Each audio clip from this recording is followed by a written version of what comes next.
A small town with a demand of 800 kilowatt of electric power at 220 volt is situated 15 kilometers away from an electric plant generating power at 440 volt. The resistance of the two-wire line carrying power is 0.5 ohms per kilometer. The town gets power from the line through a 4220 volt step-down transformer at a substation in the town. तो ये भूमिका बना दी सवाल में।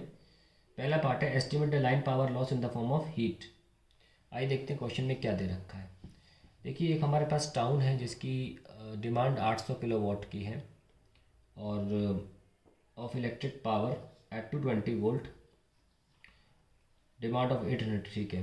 तो इसको 800 kilowatt चाहिए town को और ये लेता 220 वोल्ट पर है, ठीक है। और ये आपकी ट्रांसफार्मर जो है ये शहर के जस्ट बाहर लगा हुआ है, 220 वोल्ट पे ले रहा है। और ये ट्रांसफार्मर जो है, ये टाउन जो है, ये 15 kilometre electrical power plant generation से 15 किलोमीटर दूर है। तो जहाँ बिजली बन रही है वहाँ से 15 किलोमीटर की दूरी पर ये हमारा शहर एरिया का ये ट्रांसफार्मर है। तो क्लियरली बोल दिया है कि 220 पर बिजली ये लेता है। और ये वायर्स जो हैं इनकी रेजिस्टेंस है 0.5 इंटू 15 और इसकी भी 0.5 इंटू 15, क्योंकि 15 किलोमीटर के हैं। और गिवन है कि resistance small R, that is resistance gradient is ohm per kilometre. Okay, तो 15 किलोमीटर में 7.5 ओम यहाँ, 7.5 ओम यहाँ, तो टोटल रेजिस्टेंस जो है वो हो जाती है 7.5 प्लस 7.5, दैट इज़ 15 ओम्स। दो वायर है ना इसलिए। और the town gets power from the line through 4220 volt step down transformer। तो ऐसे बोला कि 220 उसे यहाँ मिल रहा है और 4000 बोला है 4220, यानी कि 4000 यहाँ पर है इनपुट पे। तो इस तरीके के ट्रांसफार्मर से उसे बिजली प्राप्त होती है। हमें निकालना है power in loss in the line. तो पावर लॉस का फॉर्मूला सिर्फ एक ही होता है, डेट इज I²R, और कोई नहीं लगाना है कभी भी। इसमें 15 तो हमने लिख ही दिया आर। अब आई हमें इस लाइन में कितना मिल रहा है ये कैसे निकालें। देखिए यहाँ 4000 है, 4000 वोल्ट पे अंदर आ रही है बिजली। और हमें निकाल पावर कितना है, हमसे बोला है ट्रांसफार्मर में कहीं भी लॉस नहीं हो रहा पावर का, ठीक है। लिख रहे हैं estimate the heat the line power loss in the form, सिर्फ लाइन में पूछ रहे हैं, ट्रांसफार्मर के भीतर कोई लॉस नहीं है। तो अगर 800 किलोवाट यहाँ प्राप्त हो रहा है आउटपुट पे, तो यहाँ पे भी 800 किलोवाट होगा। 800 kilowatt is equals to VI। तो हमें मिल जाएगा करंट कितना है यहाँ पर। सो I आ जाएगा 810⁻³ वाट अपॉन वोल्टेज है 4000।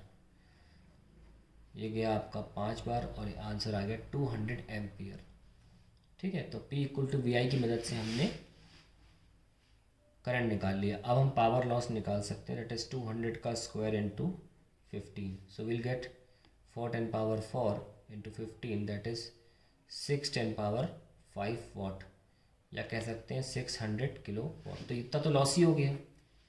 तो भेज रहा था 800, लॉस तो 600 का ही हो गया ना, तो आंसर 600 पहले पार्ट का आ चुका। दूसरा पार्ट है how much power must the plant supply assuming there is negligible power loss due to leakage।